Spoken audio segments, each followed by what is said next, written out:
নমস্কার বন্ধুরা, এক হুইসেলেই দারুণ স্বাদের ফ্রাইড রাইস রেডি। এমন ঝুরঝুরে চুটকিতেই ফ্রাইড রাইস রেডি হয়ে গেল। মমস কিচেনে সবাইকে অনেক অনেক স্বাগত জানাচ্ছি। পুরো ভিডিওটা দেখতে থাকুন, আশা করি সবার ভালো লাগবে।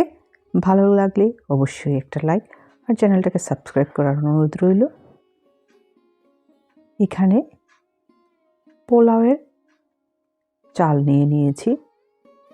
এটা গোবিন্দভোগও না, বাসমতিও না, আমাদের এখানে সরু সরু পোলাওর চাল পাওয়া যায়। আর মটরশুঁটি 1 কাপ নিয়েছি, একটা গাজর আর কয়েকটা বিনস এইভাবে কেটে ভালো করে ধুয়ে পরিষ্কার করে জল ঝরিয়ে রেখে দিলাম। এখানে গোটা গরম মশলা নিয়েছি, দারচিনি, লং, এলাচ, গোলমরিচ, তেজপাতা, কাজু। আপনারা চাইলে কিশমিশ দিতে পারবেন। আমার বাচ্চারা কিশমিশ পোলাও থেকে উঠিয়ে ফেলে দেয়, তার জন্য আমি দিই নেই। এখানে আদা 2 ইঞ্চি গ্রেট করে নিয়েছি আর কাঁচা লঙ্কা 4টা ছোটো ছোটো করে কেটে। এইবার প্রেসার কুকারে তেল, ঘি 2 চামচ ঘি আর 2 চামচ সাদা তেল দিয়ে ভালো করে গরম করে নিয়েছি। এবার একে একে সব ইনগ্রিডিয়েন্টস দিয়ে দিচ্ছি। প্রথমেই তেজপাতা আর গোটা গরম মশলা দিয়ে কাজুগুলা দিয়ে একটু নেড়েচেড়ে ভাজা ভাজা হলে পর গাজর আর বিনস দিয়ে দিলাম।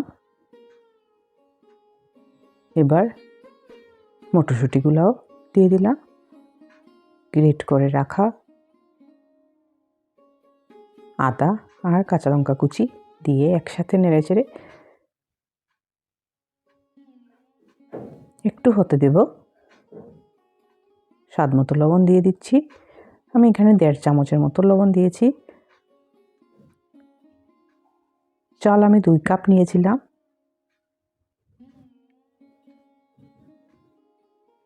চালটাকে ঘন্টাখানেক ভিজিয়ে তারপর জল ঝরিয়ে নিয়েছি। দেখুন, এইবার চালটা দিয়ে দিব এই সবজিগুলোর মধ্যে। খুব সহজে দারুণ স্বাদের এই ফ্রাইড রাইসটা। ফ্রাইড রাইস বানানোরও বিভিন্ন পদ্ধতি আছে, এটা একদম সহজ পদ্ধতি। এইবার স্বাদ মতো চিনি, একটা বড় চামচে 1 চামচ চিনি দিয়েছি। পোলাও একটু মিষ্টি মিষ্টি হলে ভালো হয়, কিন্তু চিনি না খেতে চাইলে স্কিপ করতে পারেন। চাল আর সবজিগুলা খুব ভালো করে ভাজা ভাজা হলে পোলাওটা ঝুরঝুরে হয়। এবার 2 কাপ জল এতে দিয়ে দিলাম।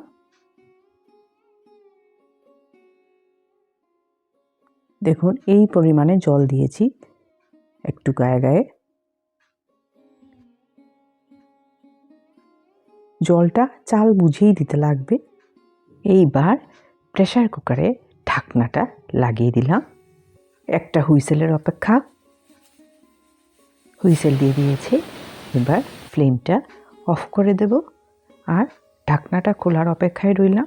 খুলে দেখাচ্ছি। দেখুন, খুব সহজে ফ্রাইড রাইসটা রেডি হয়ে গেল। চিকেন, আলুর দম, চিলি পনির, যে কোনো পনির, চানার ডাল সব কিছুর সাথে ভালো লাগে খেতে।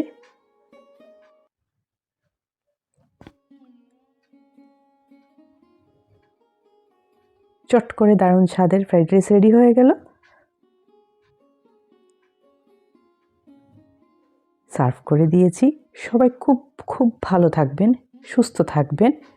আমি আজকে চিলি পনিরের সাথে সার্ভ করেছি। ধন্যবাদ সবাইকে।